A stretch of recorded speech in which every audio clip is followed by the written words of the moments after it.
तो एक दिन मैं सुबह उठा हूँ, मैंने देखा सूरज की किरण मेरे पत्रे पे गिरती है। तो मैं बोला ये तो फोटोसिंथेसिस हुआ है ना।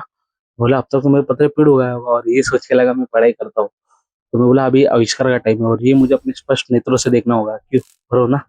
तो मेरे घर पे खिड़की थी छोटी सी, पर मेरे से ज्यादा बड़ी नहीं, क्योंकि मैं 2 से 4 बार चढ़ने की ट्राई कर चुका था, पर नहीं हुआ। और टी शर्ट भी फट गई, तो और ज्यादा दुख हुआ। लेकिन इस बार मकसद बड़ा था, क्योंकि मेरे पत्रे पे फोटोसिंथेसिस हो गया था। और मेरा मकसद बड़ा पतरा नुमाइश होता है, क्योंकि पतरे पे चढ़ना ही जरूरी था, बल्कि छोटी खिड़की से निकलना भी जरूरी था।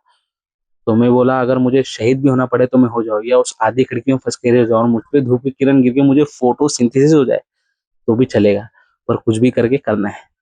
तो मैं अब खुद से बोला हाउ इज द जोश। तो मैंने हाय सर नहीं बोला, मैंने गुड मॉर्निंग सर बोला, क्योंकि मैं एक अच्छा स्टूडेंट था ना, मुझे पता आप भी रहोगे। तो कमेंट से बताओ। चलो back to the story of पतरे पे फोटोसिंथेसिस।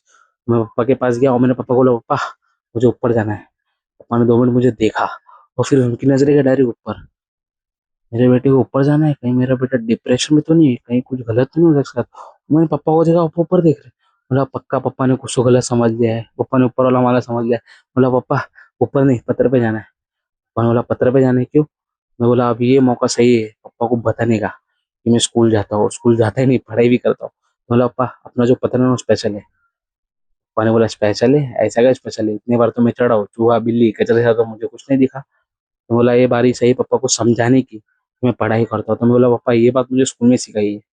और ये बात मम्मी ने सुनी। मम्मी गैस पे चाय बना रही थी।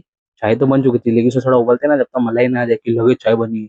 लेकिन मम्मी ने उस दिन सोचा कुछ तो मेरा बेटा कुछ तो अच्छा बताने वाला है, वो भी पढ़ाई के बारे में, वो भी अपने घर के पत्र के बारे में। ऐसा क्या स्पेशल है जो स्कूल में सिखाया होगा। तो मम्मी ने गैस बंद करी और पप्पा के साथ सुनने के लाके खड़ी हुई। अब मेरा कॉन्फिडेंस छपड़ा फाड़ चुका था, लगा था मैं इस भगवान को बनाने वाला हूँ।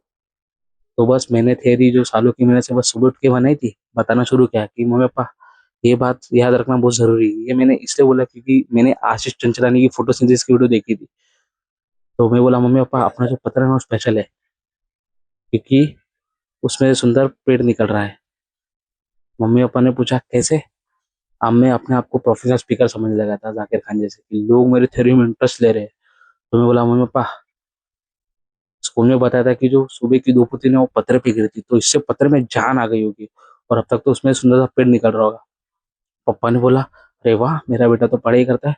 तो फिर मैंने एक स्मार्ट स्टूडेंट स्टूडेंट की तरह एक क्वेश्चन पूछा मम्मी को, मम्मी अपने पत्र को कितना साल हो गया। तो मैंने पूरी सोचने की कोशिश करी और फिर बोला पापा को बताइए ना कितना साल हो गया। पापा ने 2 मिनट देखा और फिर बोला बेटा 20 साल होना है। मम्मी ने बोला 20 साल होने हैं, अब तो पेट बड़ा होगा, जल्दी आके तो कहीं हम पर ही नहीं गिर जाए। बोला, अरे मम्मी। और फिर उसने मेरी बहन आई पीछे से, और वो पढ़ने में एक नंबर, हाँ, और उसने ये सब बात सुन ली थी। वो आई और मम्मी पापा को बोला मम्मी पापा फोटोसिंथेसिस ये थोड़ी होता है। फोटोसिंथेसिस पौधा हवा पानी सूरज से खाना बनाता है। पौधा की हरी पत्ती सूरज सोखती है, चीनी निकलती है, ऑक्सीजन बाहर आती है और हम सांस लेते हैं।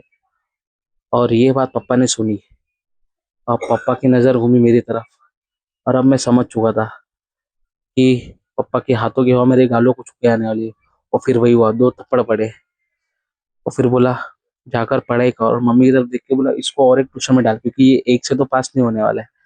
ये तो दुख था ही कि देखने नहीं मिला, लेकिन ज्यादा दुख तब हुआ जब चाय भी नहीं मिली। तो बस यही थी मेरी मेरे पत्र में फोटोसिंथेसिस की थ्योरी। और कैसी लगी कमेंट्स में बताओ। हाँ अनसब्सक्राइब करना ना बोलना, क्योंकि मैंने आपका टाइम जो वेस्ट किया है। Thank you.